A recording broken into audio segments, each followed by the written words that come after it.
Let's turn for a moment to your day job today, and especially to G42. I don't know that everyone here knows the full range of the industries and sectors that G42 aims to help transform through machine learning and other elements of AI.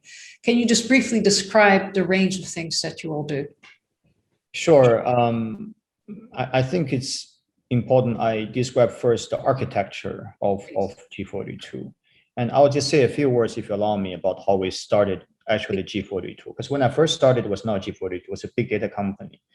I was invited in 2017 to meet a very special person here in the UAE who was keen to learn more about AI. What is AI? What does AI do? That person is His Highness Sheikh Hanoum. And I'm sure you know about him, Sheikh Hanoum, a national leader in our country. When I was told he wanted to meet with me because he heard I was doing interesting work with big data and AI, I thought for sure he'll ask me tough questions about economic indicators, planning for city development, and what have you. But 2-hour conversation, one meeting I had with him, 2-hour conversation at his place was about chess, 100% about chess. As you probably know, he's a fanatical chess lover, and he invested a lot of money in classical programming to basically beat human players using classical computers.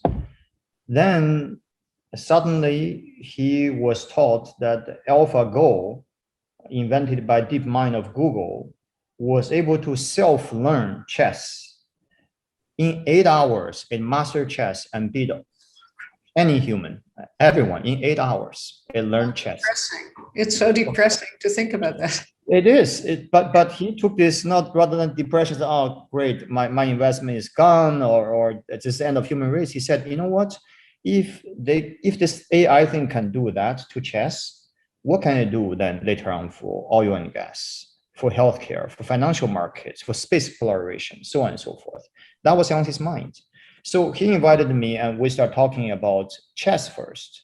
Once we were able to see eye to eye how AI truly changed the game of chess, we agreed we need to build a business that really explore AI to its fullest. So the architecture of G42, we started actually by investing in an institute called IAI, the Inception Institute of Artificial Intelligence.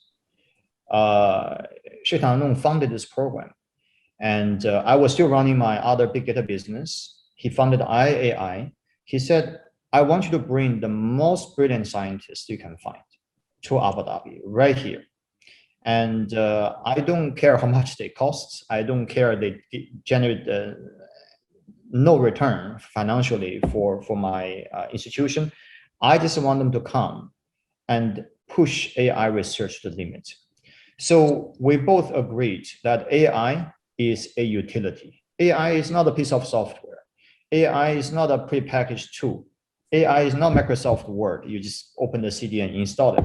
AI is a utility that is always in motion. So we brought on board Professor Peng Xiao, Professor Li, all these amazing researchers from UK, from US, from China, from Germany. We assembled in the space of 3 months, over 50 scientists to come to Abu Dhabi. We gave them computing power. We gave them open data access. We give them challenging problems across different sectors. We asked them to push the envelope. So as soon as we realized this AI thing is real, it's truly real. It's, by the way, it's only at the beginning and we can do so much more. We decided, okay, now we are ready. Let's merge the big data company and the research institute into a new company. That's the birth of G42. And day one, we call it Group 42 because we know this will be a holding company with multiple operating units in different verticals. So the architecture here is that we have 3 key elements. I call them the horizontal layers of G42. One is our research institute. That's our brain. Okay, that's our brain. The second is our cloud computing infrastructure with thousands of machines, hundreds of megawatts That's our muscle. That's where we do all the computational heavy lifting. Then we have a data layer, the company I started, that is able to ingest and manage and handle all this variety of data streaming at you with no human intervention. Data is the food. So if you have the brain, you have the muscle, you have the food, AI as utility then can be generated.